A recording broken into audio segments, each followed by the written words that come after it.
Today we're taking a look at the Phoenix Suns vs Los Angeles Clippers match, which is happening on Thursday, June 24, 2021, and giving you my betting tips and predictions in general on this game. Welcome back to High Stakes. Let's get straight into it. Also, don't forget to subscribe to get notified as soon as we release these sport prediction videos. And if you would like more betting tips and predictions, then check out our Patreon in the link down below. Our new Patreon is a way for us to help you improve your chances of making more money. 5 plans are available for each and every one of you. You can get 30 extra betting picks all the way up to 270 extra betting picks per month. Stop wasting hours and hours of your time searching the internet for some fake betting predictions and losing your money because of it. Join High Stakes Patreon now and get the best betting picks and advices instantly. Ayton's ascent to becoming a dominant big has been one of my favorite developments of the playoffs so far.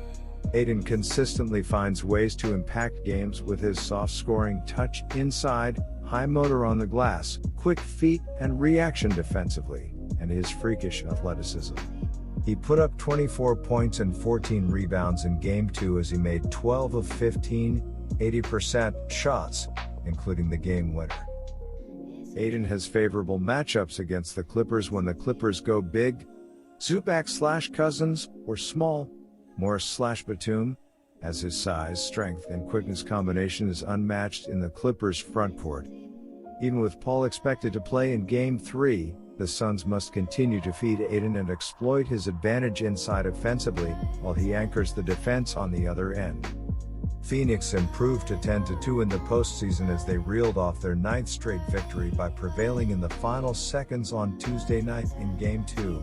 The Suns look to maintain their momentum and put the Clippers in a 3-0 series hold here. In Game 2, Phoenix trailed 6-0 early, rallied to lead by 3 after one quarter and was up 1 at the half.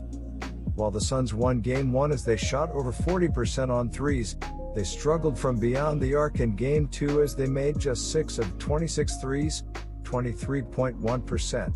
If their shooting gets back on track, they have shot 37.5% on threes this postseason.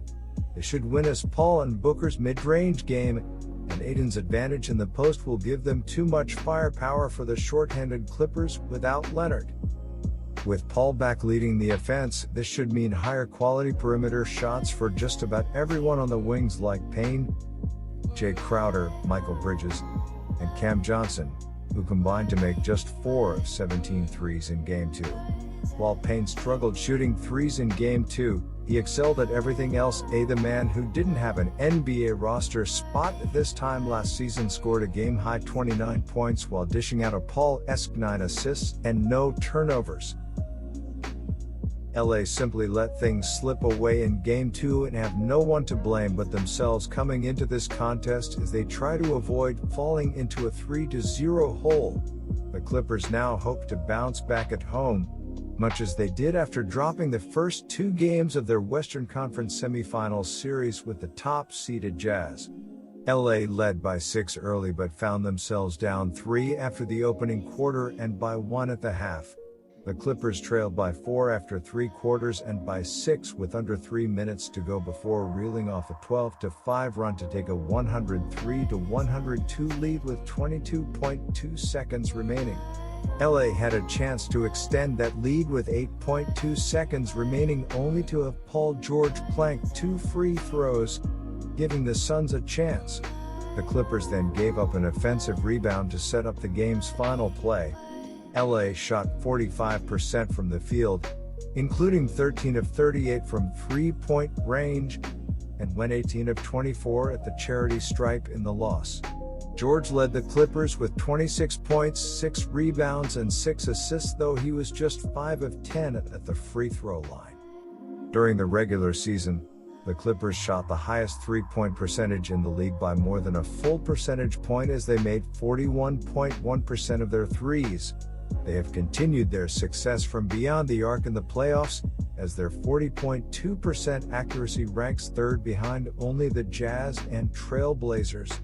With Leonard remaining out, they must get open threes through ball movement and drive and kick opportunities. If they can get a shooting boost at home and shoot over 40% on threes, they should have a great chance of pulling the upset. With Paul returning, the margin for error shrinks even more for the Clippers. This means that George and Reggie Jackson will need to be at their best for the Clippers to win Game 3. George must be the best player on the court on Thursday, and he is more than capable of doing so. George must continue playing aggressively and using his combination of length and athleticism to get to the rim frequently.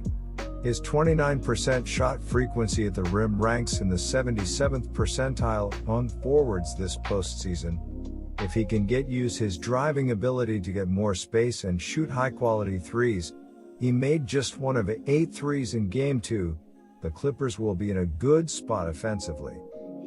Secondary playmakers for the Clippers must also step up in Leonard's absence. Jackson has been consistent and must continue being the Clippers' second best player. Terrence Mann and Luke Kennard must also score efficiently and create shots for others with their playmaking ability. Spacing bigs like Nicholas Batum and Marcus Morris Sr. need to take advantage of open looks on the perimeter like they have all season. My first betting advice is to pick Phoenix Suns -1. The Phoenix Suns played their first 2 games without star guard Chris Paul and survived, going up 2-0. But now they have to take the show on the road to LA for Game 3.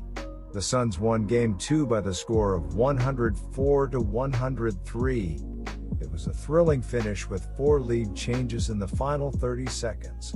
The Suns won it on an alley-oop by DeAndre Ayton as time expired, on a pass from Jay Crowder.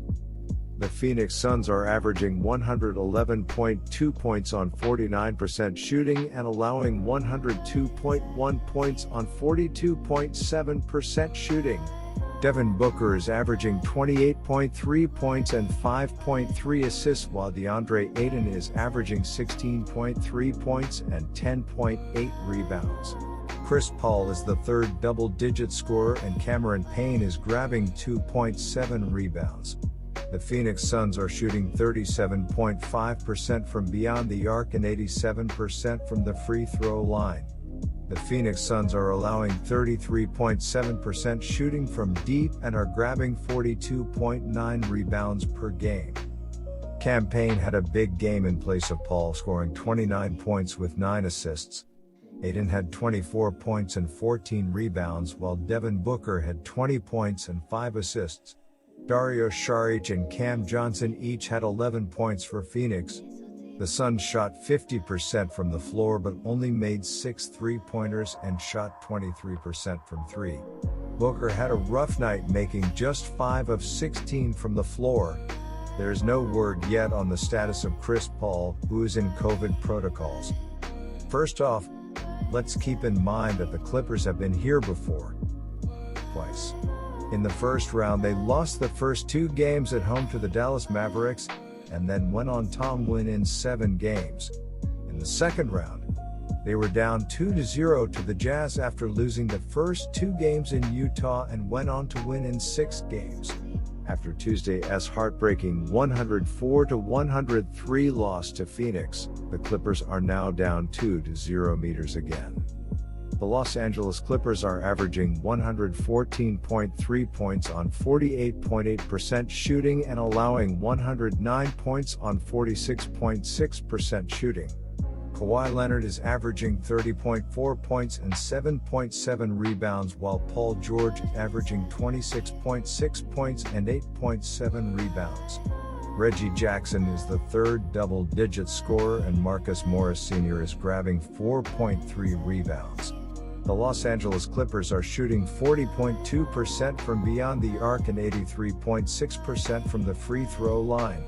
The Los Angeles Clippers are allowing 39.6% shooting from deep and are grabbing 40.5 rebounds per game. This was a tough loss to swallow, as the Clippers had a chance to take a 3-point lead in the final seconds, but Paul George missed 2 free throws. That set the stage for Ayton's game-winning heroics. Other than those missed free throws, George had a good game and made 2 huge jumpers in the final 30 seconds to give the Clippers leads. He ended up with a team-high 26 points, while Reggie Jackson added 19. Kawhi Leonard was out once again and he is not expected back for Game 3. My second betting advice for that game is to pick under 221. Good luck to all of you. That's it for this video. Stay tuned and stay safe for the next betting tips and advice.